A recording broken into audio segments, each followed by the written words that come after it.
حدیث رسول لایا ہوں، میں مدینے کے پھول لایا ہوں، میں حدیث رسول لایا ہوں، میں حدیث رسول لایا ہوں۔ الحمدللہ رب العالمین، والصلاة والسلام على سید الانبیاء والمرسلین، اما بعد فاعوذ باللہ من الشیطان الرجیم، بسم اللہ الرحمن الرحیم۔ الصلاة والسلام علیک یا رسول اللہ وعلی آلک واصحابک یا حبیب اللہ، الصلاة والسلام علیک یا نبی اللہ وعلی آلک واصحابک یا نور اللہ۔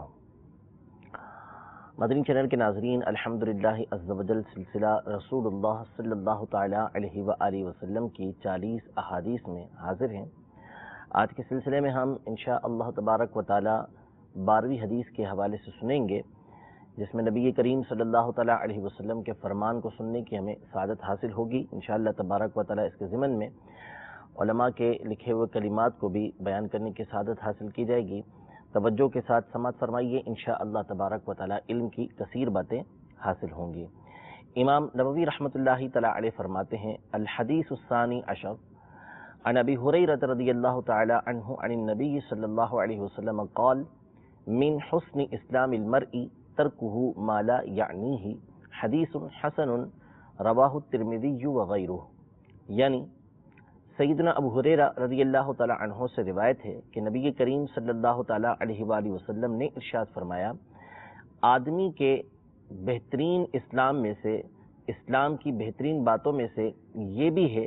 کہ وہ اس چیز کو چھوڑ دے جو اس کے لیے نافع نہ ہو، مفید نہ ہو، فائدہ مند نہ ہو۔ یہ حدیث حسن ہے اور اس کو امام ترمذی وغیرہ نے روایت کیا ہے۔ یہ حدیث انتہائی جامع کلمات پر مشتمل ہے اور انسان کی زندگی کو بنانے والی، انسان کی شخصیت کو بنانے والی یہ حدیث مبارکہ ہے۔ نبی رحمت شفیع امت صلی اللہ تعالی علیہ وآلہ وسلم نے اس بات کو بیان فرمایا کہ آدمی کا جب ایمان کامل ہو جائے، آدمی کا اسلام اچھا ہو جائے، کامل ہو جائے، مکمل ہو جائے، تو اس کے مکمل اسلام میں سے یہ بات بھی ہے کہ وہ لا یعنی فضول اور ایسی چیز، ایسی بات کہ جو اس کو دین و دنیا میں، آخرت میں کسی طرح نفع دینے والی نہ ہو، اس کو چھوڑ دے۔ اس بات کو ہم اس سے بھی سمجھ سکتے ہیں کہ سیدنا ابو ہریرہ رضی اللہ تعالی عنہ جو اس حدیث پاک کے راوی ہیں، ان کے حوالے سے پہلے تفصیل کے ساتھ بیان ہوا تھا کہ انہوں نے جب سے اسلام قبول کیا، نبی رحمت شفیع امت صلی اللہ تعالی علیہ وآلہ وسلم کی ذات گرامی کو مضبوطی کے ساتھ تھام لیا اور آپ علیہ الصلوۃ والسلام کی بارگاہ میں ہمہ وقت حاضر رہنے کی کوشش کیا کرتے تھے۔ تو اس سے ہمیں معلوم ہوتا ہے کہ سیدنا ابو ہریرہ رضی اللہ تعالی عنہ نے جو اسلام نبی رحمت شفیع امت صلی اللہ تعالی علیہ وآلہ وسلم سے سیکھا، آپ علیہ الصلوۃ والسلام سے حاصل کیا، اس کی بہترین باتوں میں سے ایک بات یہ ہے کہ آدمی فضول چیزوں کو چھوڑ دے، فضول باتوں کو، فضول کاموں کو چھوڑ دے۔ یہ ارشاد فرمایا کہ من حسن اسلام المرء،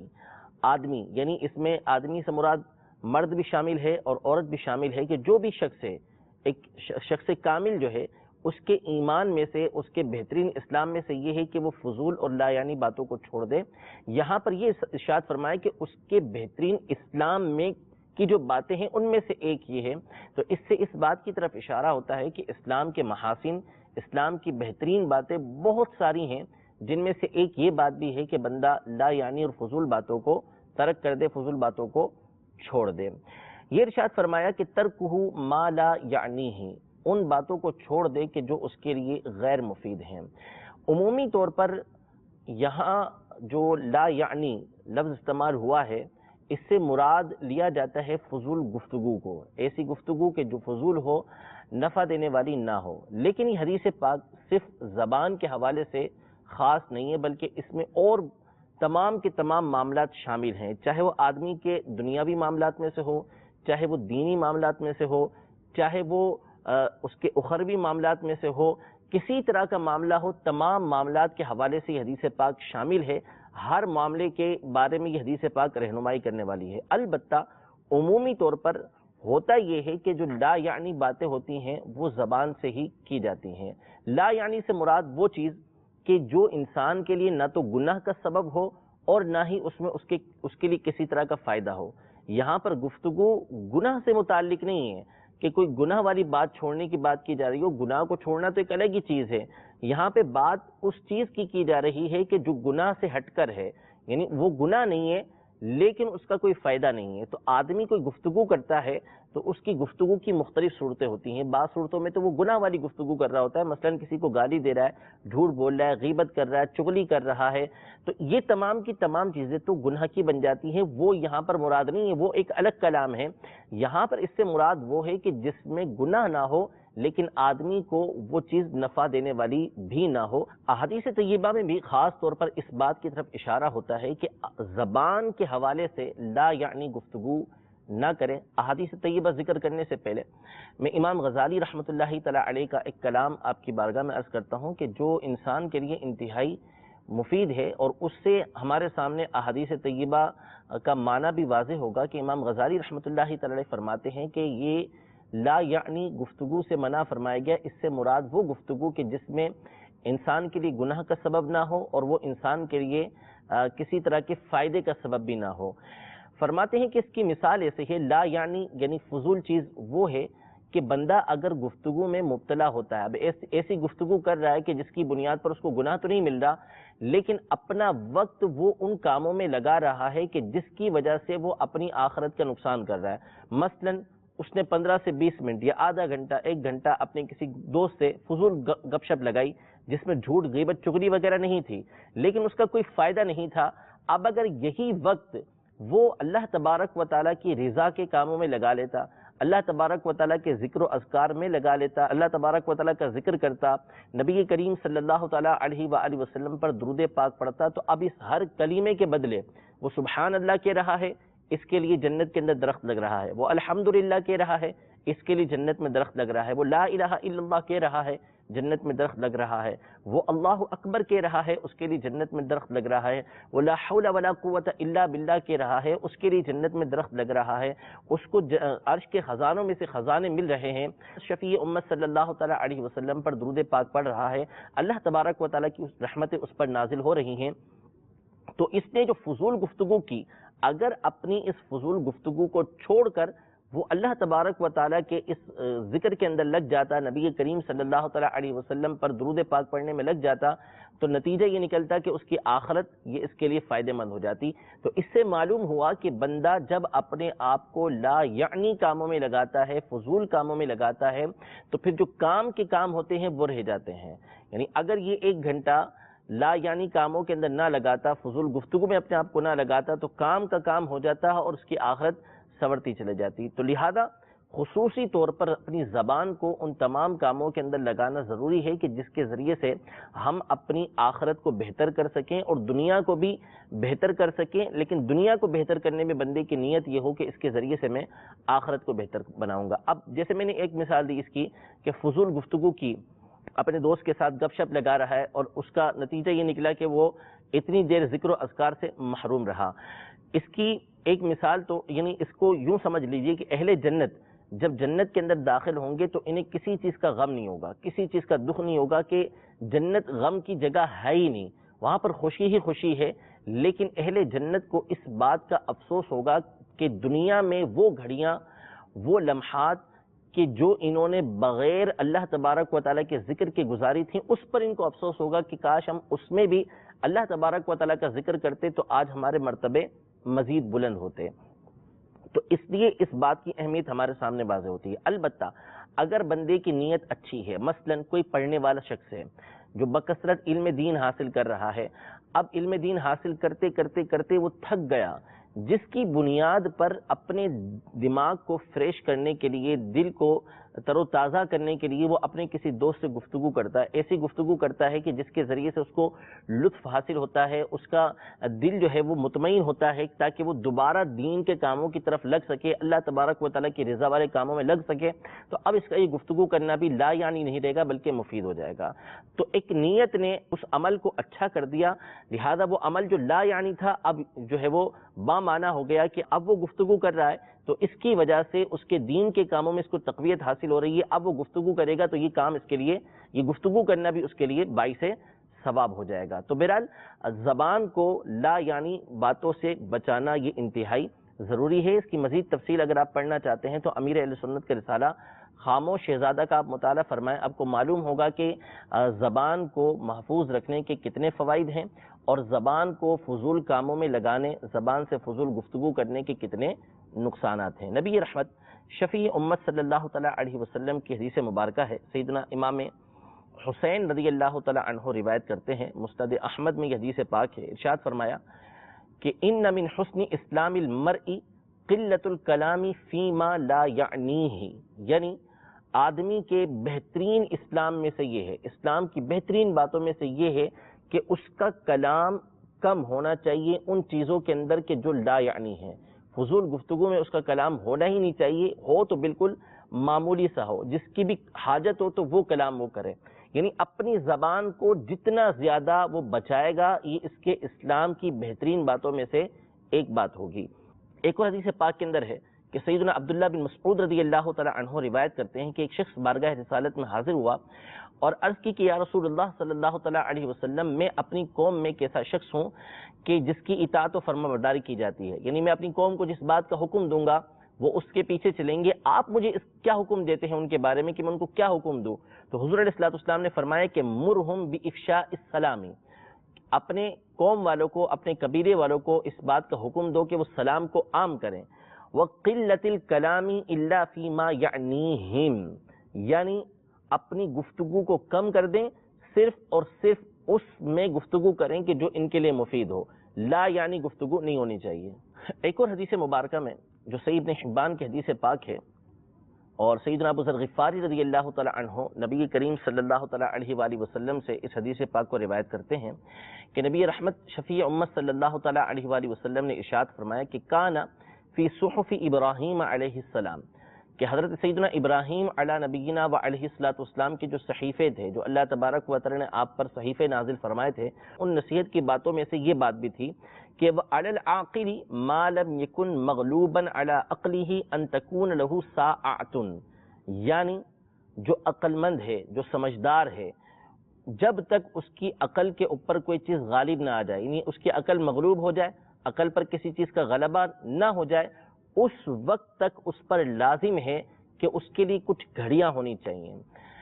یعنی امام غزالی رحمۃ اللہ تعالی علیہ بڑی پیاری بات ارشاد فرماتے ہیں کہ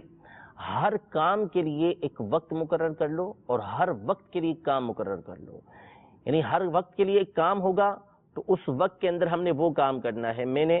فجر کے بعد جو ہے وہ تلاوت قرآن کرنی ہے، میں نے جو ہے وہ 8 بجے کے بعد سے اپنے روزگار کا بندوبست کرنا ہے، میں نے ظہر کی نماز ادا کرنی ہے، اس کے بعد میں نے نبی رحمت صلی اللہ علیہ وسلم پر درود پاک پڑھنا ہے، اس کے بعد میں نے دکان پہ جا کے اتنا وقت کام کرنا ہے، پھر عصر کے بعد میں نے نبی رحمت صلی اللہ علیہ وسلم پر درود پاک پڑھنا ہے، اللہ تبارک و تعالیٰ کا ذکر کرنا ہے، پھر اس کے بعد کاروبار کے اندر مشغول ہونا ہے، رات کو میں نے اپنے گھر والوں کو وقت دینا ہے. اس طرح بندہ اگر اپنا ٹائم ٹیبل بنا لیتا ہے تو فرمایا امام غزالی رحمۃ اللہ تعالی علیہ نے کہ ہر کام کے لیے ایک وقت مقرر کر لو تو مسئلہ ہی نہیں ہوگا کہ وہ کام اس وقت پر ہو جائے گا، اور ہر وقت کے لیے کام مقرر کر لو تو وہ وقت بھی ضائع نہیں ہوگا اور اس وقت کے اندر کام ہو جائے گا. امیر علیہ سنت بھی بڑی پیاری بات اس حوالے سے ارشاد فرماتے ہیں کہ کرنے کے کاموں میں لگ جاؤ ورنہ نہ کرنے والے کاموں میں لگ جاؤ گے. تو نہ کرنے والے کاموں کو چھوڑ دیں گے تو پھر کرنے والے کاموں میں لگ جائیں گے. اسی بات کو مزید اس حدیث پاک سے سمجھنے کی کوشش کریں کہ سیدنا ابراہیم خلیل اللہ علیہ السلام کے صحیفوں میں سے یہ بات تھی کہ عاقل شخص اس پر لازم ہے کہ وہ اس کی کچھ گھڑیاں ہونی چاہیے، یعنی ہر گھڑی کے لیے کوئی نہ کوئی وقت ہونا چاہیے. ساعۃ یناجی فیہا ربہ، اس کے لیے کوئی گھڑی ہونی چاہیے کہ جس میں وہ اپنے رب عز و جل سے گفتگو کرے، اس سے مناجات کرے، اس سے دعائیں مانگے. وساعۃ یحاسب فیہا نفسہ، اور ایک گھڑی اس کی ایسی ہونی چاہیے، کچھ ٹائم اس کا ایسا ہونا چاہیے جس میں اپنے نفس کا وہ محاسبہ کرے. وساعۃ یتفکر فیہا فی صنع اللہ، اور کوئی گھڑی اس کی وہ ہونی چاہیے کہ جس میں وہ اللہ تبارک و تعالیٰ کی جو مخلوقات ہیں، اللہ تبارک و تعالیٰ نے جن چیزوں کو بنایا ہے ان میں غور و فکر کرے. یعنی اللہ تبارک و تعالیٰ کی کائنات میں غور و فکر کرے کہ اللہ تبارک و تعالیٰ نے اتنا بڑا آسمان بنایا ہے، اللہ تبارک و تعالیٰ نے اتنی بڑی وسیع زمین بنائی ہے، ستارے اس کے اندر بنائے، چاند اس میں بنایا، ان کو اللہ تبارک و تعالیٰ نے کیسے منظم انداز میں رکھا ہوا ہے کہ سورج ایک مخصوص وقت پہ نکلتا ہے، مخصوص وقت پہ جا کے غروب ہوتا ہے، مخصوص جگہ سے نکلتا ہے، مخصوص جگہ پہ جا کے غروب ہوتا ہے، چاند کا ایک وقت مقرر ہے، ستارے آسمان کے اندر جو ہے وہ سفر کر رہے ہیں۔ یہ تمام کے تمام معاملات پر بندہ جب غور و فکر کرتا ہے، اپنے جسم پر بندہ غور و فکر کرتا ہے، اللہ تبارک و تعالیٰ کی مخلوق پر غور کرتا ہے، تو اللہ تبارک و تعالیٰ کی معرفت اسے حاصل ہوتی ہے، اللہ تبارک و تعالیٰ کی قدرت کی ہیبت اس کے دل کے اندر بیٹھتی ہے، اللہ تبارک و تعالیٰ کی رحمت اس کے دل کے اندر آتی ہے، اپنی سوچ اللہ تبارک و تعالیٰ کی رحمت کی طرف لگاتا ہے۔ یہ مختلف چیزیں بندے کے دل میں اس وقت پیدا ہوتی ہیں جب وہ اللہ تبارک و تعالیٰ کی مخلوقات پر غور و فکر کرتا ہے۔ آگے بڑھنے سے قبل میں یہ کرتا چلوں کہ جس طرح کلام کے اندر، گفتگو کے اندر ہمیں اس بات کا حکم دیا گیا ہے کہ ہم وہ کلام کریں کہ جس کے ذریعے سے ہم اپنی آخرت کو اور دنیا کو دونوں کو فائدے مند بنا سکیں، اسی طرح ہمیں اس بات کا حکم ہے کہ ہماری سوچ بھی ایسی ہونی چاہیے کہ جو لا یعنی نہ ہو، کیونکہ بعض اوقات بہت سارے افراد اتنا سوچتے ہیں اور ایسی باتیں سوچتے ہیں کہ جن کا کوئی سر پیر نہیں ہوتا، وہ شیخ چلی کی طرح خیالی پلاؤ پکاتے ہوئے کہیں سے کہیں پہنچ جاتے ہیں۔ بعض لوگ سوچتے ہیں تو سوچ کا دائرہ کہاں سے کہاں پہنچا دیتے ہیں جس کا کوئی فائدہ نہیں ہوتا۔ لہذا سوچ بھی ہماری وہ ہونی چاہیے کہ جس کے ذریعے سے فائدہ حاصل ہو، اپنی ذات کو فائدہ حاصل ہو، امت کو فائدہ حاصل ہو، اپنی معیشت کو فائدہ حاصل ہو، اپنی آخرت کو فائدہ حاصل ہو۔ یہ سوچ و فکر اپنی جب ہم اس طرف لگائیں گے تو اس کے ذریعے سے ہماری دنیاوی ترقی بھی ہوگی اور آخرت کی ترقی بھی ہوگی۔ ہماری عمومی طور پر جو سوچ لگی ہوتی ہے وہ لوگوں کو لوٹنے کھسوٹنے پہ لگی ہوتی ہے، اپنے مال کو بڑھانے پر لگی ہوتی ہے، اور طرح طرح کے منصوبے ہم بنانے میں لگے ہوتے ہیں کہ جن کا نہ تو عمومی طور پر وجود آتا ہے، اور اگر وجود میں وہ منصوبے آتے بھی ہیں تو اس کا نتیجہ یہ نکلتا ہے کہ ہم کسی نہ کسی کے لیے نقصان کا سبب بن رہے ہوتے ہیں۔ لہذا اپنی سوچ کو پاکیزہ کرنا یہ بھی ضروری ہے، اور یہ اس حدیث پاک کے اندر شامل ہے کہ آدمی کے اسلام کی بہترین باتوں میں سے یہ ہے کہ وہ ان چیزوں کو چھوڑ دے کہ جو اس کو فائدہ دینے والی نہیں ہے، جو اس کے لیے نفع مند نہیں ہے۔ لہذا اپنی سوچ کو پاکیزہ رکھنا، سوچ کو بھی مثبت بنانا یہ انتہائی ضروری ہے۔ قرآن مجید فرقان حمید میں اللہ تبارک و تعالی ارشاد فرماتا ہے کہ ان السمع والبصر والفؤاد کل اولئک کان عنہ مسئولا، کہ کل بروز قیامت اللہ تبارک و تعالی کی بارگاہ میں جو سننا ہے اس سے، جو دیکھنا ہے اس کا، اور جو دل کا معاملہ ہے تمام کے بارے میں سوال کیا جائے گا کہ اپنے دل میں کس کے بارے میں کیسے خیالات رکھے۔ تو اپنے خیالات کو، اپنی سوچ کو بھی پاکیزہ رکھنا، مثبت رکھنا یہ انتہائی ضروری ہے۔ تو فرمایا حضرت سیدنا ابراہیم خلیل اللہ علیہ نبینا علیہ الصلوۃ والسلام کے صحیفوں کے اندر ایک کلام باری تعالیٰ ہے کہ ساعۃ یتفکر فیہا فی صنع اللہ، اس کی ایک گھڑی ایسی ہونی چاہیے، کچھ لمحات ایسے ہونے چاہیے کہ جس میں وہ اللہ تبارک و تعالیٰ کی مخلوقات پر، اللہ تبارک و تعالیٰ کی بنائی ہوئی چیزوں پر غور و فکر کرے۔ فرمایا وہ ساعۃ یخلو فیہا لحاجتہ من المطعم والمشرب، ایسا نہیں ہے کہ اسلام جو ہے وہ دنیا کو بالکلیہ چھوڑنے کا حکم دیتا ہو، بلکہ دنیا کو اللہ تبارک و تعالی نے آخرت کی کھیتی بنایا ہے کہ اگر دنیا کے اندر رہ کر اچھے انداز میں گزارا کیا تو اللہ تبارک و تعالیٰ کی بارگاہ میں جب حاضر ہوں گے تو اس کے فوائد حاصل ہوں گے، اور یہ دنیا میں رہنے کی وجہ سے حاصل ہوں گے۔ لہذا اگر دنیا کو اچھے انداز میں بندہ گزارے گا تو یہ دنیا گزارنا بھی اس کے لیے اللہ تبارک و تعالیٰ کی بارگاہ میں مفید اور فائدے مند ہوگا۔ تو فرمایا کہ عاقل پر یہ بھی ضروری ہے کہ اس کی کچھ گھڑیاں ہوں کہ جس میں وہ اپنے کھانے پینے کا بندوبست کرے، یہ نہیں کہ وہ گھر میں بیٹھا رہ جائے اور اپنی آخرت پر ہی غور و فکر کرتا رہے۔ ایک اچھا کام ہے، لیکن ضروری ہے کہ اپنی معیشت کے لیے وہ خود کوشش کرے، وہ محنت کرے، وہ کاروبار کرے، کچھ وقت اس کے لیے بھی رکھے، اور کچھ وقت وہ اللہ تبارک و تعالیٰ کی عبادت کے لیے رکھے، اللہ تبارک و تعالیٰ کی مخلوقات پر غور و فکر کرنے میں رکھے۔ مزید فرماتے ہیں اسی میں کہ وَعَلَى الْعَاقِلِ أَن يَكُونَ بَصِيرًا بِزَمَانِهِ، کہ عاقل پر ضروری ہے، سمجھدار پر ضروری ہے کہ وہ اپنے زمانے کو جاننے والا ہو، اپنے زمانے کی بصیرت رکھتا ہو۔ یعنی جو سمجھدار آدمی ہے اس کے لیے ضروری ہے کہ وہ دنیاوی معاملات کو دیکھتا ہو کہ آج کل دنیا میں چل کیا رہا ہے، لوگوں کے ذہن کس طرح کے ہیں، لوگ کاروبار میں کس طرح کے معاملات کرتے ہیں، ان تمام چیزوں کو جاننا بھی عاقل پر ضروری ہے۔ فقہاء کرام کا یہ مشہور فرمان ہے کہ مفتی جو ہوتا ہے اس کے لیے ضروری ہے کہ وہ زمانے کے احوال کو جانے کہ آج کل زمانے کے اندر کیا چل رہا ہے، لوگوں کی سوچ کس طرح کی ہے، اور فرمایا کہ جو شخص اپنے زمانے کے حال کو نہیں جانتا وہ جاہل ہے۔ زمانے کے حال کو جاننا ضروری ہے، ورنہ وہ دینی فیصلہ بھی صحیح طریقے سے نہیں کر سکے گا۔ لہذا زمانے کے احوال کو اچھی طریقے سے جاننا یہ ضروری ہے۔ مقبلا علی شأنہ حافظا للسانہ، یعنی جو اس کے معاملات ہیں اس کو پورا کرے اور اپنی زبان کی وہ حفاظت کرے۔ ومن حسب کلامہ من عملہ قل کلامہ الا فیما لا یعنیہ، یعنی جو شخص اپنی گفتگو کو، اپنے کلام کو اپنے عمل میں سے شمار کرتا ہے تو فرمایا کہ اس کا کلام مختصر ہوتا ہے، وہ صرف وہی گفتگو کرتا ہے جو اس کے لیے مفید ہو۔ یعنی چونکہ ہمارے یہاں عمومی طور پر اور پچھلے زمانے میں بھی عمومی طور پر گفتگو کو، کلام کو یہ عمل میں سے نہیں سمجھا جاتا ہے کہ کوئی عمل ہے۔ عمل ہم سمجھتے ہیں کہ ہم نے نماز ادا کی ہے، ہم نے ہاتھ پاؤں کے ذریعے کوئی کام کیا ہے تو اس کو عمل شمار کیا جاتا ہے، آنکھوں کے ذریعے کوئی عمل کیا ہے تو اس کو عمل شمار کیا جاتا ہے۔ حالانکہ زبان سے جو گفتگو ہم کر رہے ہیں، جو کلام ہم کر رہے ہیں، یہ بھی ہمارے عمل کے اندر ہے۔ تو بندہ اگر اپنی زبان کے ذریعے جو گفتگو کر رہا ہے اس کو بھی اپنے عمل میں سے شمار کرے گا تو اس کی گفتگو یہ کم سے کم ہوتی چلی جائے گی۔ یہ تمام احادیث طیبہ ہماری اس بات کی طرف رہنمائی کرتی ہیں کہ خصوصی طور پر اپنی زبان کو ہمیں لا یعنی گفتگو سے، لا یعنی کلام سے بچانا یہ ضروری ہے۔ لیکن جیسا کہ میں نے عرض کیا تھا کہ اس حدیث پاک میں فقط زبان کے بارے میں گفتگو نہیں ہے، بلکہ تمام کے تمام دینی اور دنیاوی معاملات کو یہ حدیث پاک شامل ہے، اور اس کی وضاحت شارحین حدیث نے اس حدیث کے تحت کی ہے کہ بندہ اپنے آخرت کے حوالے سے وہ کام کرے کہ جو اس کی آخرت کے لیے مفید ہو، اور دنیا کے اندر بھی بندہ وہ کام کرے کہ جو اس کی دنیا کے لیے مفید ہو۔ ہمارے یہاں بہت سارے کام ایسے ہوتے ہیں کہ بندہ وہ کام کرتا ہی رہتا ہے، لیکن نہ تو وہ کام اس کی آخرت کے لیے مفید ہوتا ہے نہ دنیا کے لیے مفید ہوتا ہے۔ لہذا بندہ جب دنیاوی کام کرنے لگے تو اس میں بھی اس کے لیے ضروری ہے کہ وہ پورے منظم انداز میں وہ کام کرے، اور ساتھ ہی ساتھ علماء نے یہ ارشاد فرمایا کہ دنیا کے جو کام ہیں وہ اتنے کرے کہ جس کے ذریعے سے اس کی دنیا گزر سکے۔ اتنا زیادہ اپنے آپ کو دنیا میں منہمک نہ کرے کہ جس کی وجہ سے وہ آخرت سے غافل ہو جائے، کیونکہ اصل بندے کے لیے یہ آخرت ہے۔ اگر اپنی آخرت کو بندہ سنوارنے کی کوشش کرے گا تو دنیا خود بخود اس کی سدھرتی چلی جائے گی، سنورتی چلی جائے گی۔ لہذا دنیا کے اندر آدمی کے بہترین اسلام میں سے یہ ہے، اسلام کی بہترین باتوں میں سے یہ ہے کہ وہ دنیا کے لیے اتنی کوشش کرے، اتنی محنت کرے کہ جس کے ذریعے سے اس کی دنیا گزر جائے، ایک اچھے انداز میں اس کی دنیا گزر رہی ہے، باقی اپنا سارا کا سارا وقت وہ اللہ تبارک و تعالیٰ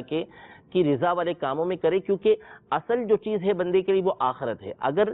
دنیا بہترین سے بہترین بنا لی، اربوں خربوں روپے کما لیے بندے نے، اچانک اس کا انتقال ہو گیا اور اس نے کوئی نیکی نہیں کی تھی تو یہ سارا کا سارا اس کے لیے لا یعنی ہے، غیر مفید ہے، کوئی فائدہ نہیں دے گا قبر کے اندر اس کو۔ لہذا دنیا کے اندر جب وہ دنیا کو سنوار رہا ہے تو اس میں اس کی نیت یہ ہونی چاہیے کہ میں اس کے ذریعے سے اپنی آخرت کو سنواروں، اور اس کے لیے پھر وہ عملی انداز میں بھی اس کے اندر آئے۔ ایسا نہ ہو کہ بس میں کمائے جا رہا ہوں اور یہ میں نے نیت کی بھی ہے کہ میں اس کے ذریعے جو ہے وہ دوسروں کے آگے ہاتھ نہیں پھیلاؤں گا، یا میں اس کے ذریعے سے جو ہے وہ غریبوں کی مدد کروں گا، لیکن اس کا عملی اعتبار سے کوئی ایسی صورتحال نہ ہو، بس وہ دنیا میں ایسا منہمک ہے کہ نمازوں سے بھی غافل ہے، وہ زکوٰۃ دینے سے بھی غافل ہے، وہ حج کرنے سے بھی غافل ہے، وہ اپنی آخرت کو سنوارنے والے کاموں سے بھی غافل ہے، تو ایسا منہمک ہونا یہ اس کے لیے انتہائی مضر ہے، اس کی آخرت کے لیے انتہائی نقصان دہ ہے۔ لہذا دنیا کو بندہ جب سنوارنے لگے تو اچھی نیت کے ساتھ سنوارے، اور اس نیت کے ساتھ سنوارے کہ میں دنیا میں اتنا کماؤں گا کہ جس کے ذریعے سے میں دوسروں کے آگے ہاتھ پھیلانے سے محفوظ رہوں، جو میں کماؤں گا اس کے ذریعے سے اپنے گھر والوں کی کفالت کروں گا، اس کے ذریعے سے دیگر لوگوں کی میں مدد کروں گا، اور یہ چیزیں مجھے اللہ تبارک و تعالیٰ کا قرب دلائیں گی، اللہ تبارک و تعالیٰ کی رضا دلوائیں گی، تو یہ اس کے اسلام کی بہترین باتوں میں سے ایک بات ہے۔ اس کے برعکس اگر وہ مکمل طور پر دنیاوی کاموں کے اندر لگ گیا تو نتیجہ یہ نکلے گا کہ وہ اپنی آخرت کو خراب کر بیٹھے گا اور لا یعنی کاموں کے اندر وہ لگ جائے گا۔ اس حدیث پاک سے جس طرح انسان کی انفرادی شخصیت سنورتی ہے، اسی طرح اس حدیث پاک کا معاشرے پر زبردست اثر پڑتا ہے۔ اگر انسان وہ کام کرے کہ جو اس کے لیے مفید ہیں تو ظاہر ہے کسی دوسرے کو تکلیف دینا، کسی دوسرے کو اذیت دینا، ضرر دینا، یہ وہ کام ہے کہ جو انسان کی آخرت کے لیے غیر مفید ہیں، انسان کی آخرت کو نقصان پہنچانے والے ہیں۔ لہذا وہ ان کاموں سے بچے گا کہ جن کے ذریعے سے لوگوں کو تکلیف کا سامنا کرنا پڑے۔ نتیجہ یہ نکلے گا کہ معاشرے کے اندر وہ ایک اچھا شخص بن کر سامنے آئے گا کہ جس کے ذریعے سے لوگوں کو تکلیف نہیں پہنچتی۔ اسی طرح جب وہ لا یعنی کام نہیں کرے گا، وہ کام کرے گا کہ جو اس کے لیے مفید ہے، تو نتیجہ یہ نکلے گا کہ اس کے ذریعے سے وہ لوگوں کی مدد کا سبب بنے گا، لوگوں کی مدد کرے گا، اور اس کے ذریعے سے بھی معاشرے پر ایک بہت اچھا اثر پڑے گا۔ اسی طرح یہ ضروری ہے کہ جو دین کے طلباء ہیں وہ بھی اپنے سامنے اس حدیث پاک کو اپنے پیش نظر رکھیں کہ بعض علوم اور فنون وہ ہوتے ہیں کہ جو مقصد کو حاصل کرنے کے لیے حاصل کیے جاتے ہیں۔ اصل بندہ مقاصد پر نظر رکھے کہ اس نے حاصل کیا کرنا ہے۔ جیسے دینی طالب علم ہے تو اس کا اصل مقصد جو ہے وہ قرآن و حدیث کو سمجھنا ہے۔ فقہاء کرام نے جو مسائل قرآن و حدیث کی روشنی میں نکالے ہیں ان کو سمجھنا ہے اور ان کے ذریعے سے لوگوں کی رہنمائی کرنا ہے۔ لہذا وہ علوم اور فنون کہ جو قرآن و حدیث کو فقہاء کرام کے کلام کو سمجھنے میں ہمارے معاون ہیں، تو ہمیں وہ علوم اور فنون اتنے حاصل کرنے چاہیے کہ جس کے ذریعے سے ہم قرآن و حدیث کو سمجھنے، فقہاء کرام کے کلام کو سمجھنے پر قادر ہو جائیں۔ بہت زیادہ اپنے آپ کو منطق فلسفے کے اندر منہمک کر دینا یا صرف و نحو کے اندر اتنا منہمک کر دینا کہ اصل علوم سے ہی بندہ غافل ہو جائے، تو یہ من حسن اسلام المرء ترکہ ما لا یعنیہ کے تحت نہیں آئے گا۔ آدمی کے حسن اسلام میں سے یہ ہے کہ وہ لا یعنی کاموں کو ترک کر دے، یعنی وہ کام کرے کہ جو اس کے لیے مفید ہے۔ لہذا ہم نے وہ علوم اور فنون کہ جو کسی مقصد تک پہنچنے کے لیے ذریعہ بنتے ہیں وہ اتنے حاصل کر لیے کہ جس کے ذریعے سے مقصد کو حاصل کیا جا سکتا ہے، تو پھر اس کے بعد جو مقصودی علوم ہیں ان کو حاصل کرنے کے اندر بندہ لگ جائے۔ تو دنیا اور آخرت کے جو معاملات ہیں اس میں ہم غور و فکر کرتے جائیں گے اور اس حدیث پاک کو اپنے سامنے رکھیں گے، تو نتیجہ یہ نکلے گا کہ ہماری اپنی شخصیت بھی سنورتی چلی جائے گی، ہماری دنیا آخرت سنورتی چلی جائے گی، اور دوسروں کے اوپر بھی اس کا بہترین اثر پڑتا چلا جائے گا۔ رب العزت جل وعلا ہم سب کو جو کام کے کام ہیں وہ کرنے کی توفیق عطا فرمائے، فضول کاموں سے اللہ تبارک و تعالی ہمیں بچنے کی توفیق عطا فرمائے۔ آج کے فضول کاموں میں سے، آج کل کے دور کے فضول کاموں میں سے سب سے بڑھ کر فضول کام جو ہے وہ سوشل میڈیا ہے۔ یہ وہ چیزیں ہیں کہ جن کے ذریعے سے ایک بڑی تعداد، ایک اکثریت جو ہے وہ لا یعنی کاموں کے اندر لگی ہوئی ہے، اور بعض اوقات چونکہ شیطان ہر ایک کی عقل کے مطابق اس سے کھیلتا ہے، تو بعض اوقات اہل علم بھی یہ سوچ کر سمجھ کر کہ ہم اس کے ذریعے سے دین کی خدمت کر رہے ہیں، لیکن دین کی خدمت کی سوچ لے کر اس کے اندر اتنے زیادہ منہمک ہو جاتے ہیں کہ نتیجہ یہ نکلتا ہے کہ جو کرنے کے کام ہوتے ہیں اس سے بھی وہ غافل ہو جاتے ہیں۔ لہذا اگر کوئی ان آپشنز کو یوز بھی کرتا ہے، ان ذرائع کو استعمال بھی کرتا ہے، تو اس کو چاہیے کہ وہ اس کے لیے بھی ایک ایسا اہتمام کرے کہ جس کے ذریعے سے وہ لا یعنی چیزوں کے اندر نہ پڑے، اور عام شخص کو جس کو حاجت نہیں ہے اس کو تو اس سے دور ہی رہنا چاہیے۔ خصوصاً جو طلباء علم دین ہیں ان کو تو اس سے بالکل گریز کرنا چاہیے کہ یہ ان کے علم کے لیے زہر قاتل کی حیثیت رکھتے ہیں۔ لہذا اگر ان چیزوں سے اپنے آپ کو بچائیں گے تو مفید باتوں کے اندر آپ جو ہے وہ متوجہ ہو جائیں گے مفید باتوں کی طرف، اور انشاءاللہ تبارک و تعالی بہترین عالم بنیں گے، معاشرے کے بہترین فرد بن کر یہ سامنے آئیں گے۔ اللہ تبارک و تعالی ہمارے سلسلے کو اپنی بارگاہ میں شرف قبولیت عطا فرمائے، جو کچھ ہم نے سنا ہے اس پر عمل کرنے اور دوسروں تک پہنچانے کی توفیق عطا فرمائے۔ آمین بجاہ النبی الامین صلی اللہ تعالی علیہ وآلہ وسلم۔ حدیث رسول لایا ہوں، میں مدینے کے پھول لایا ہوں، میں حدیث رسول لایا ہوں، میں حدیث رسول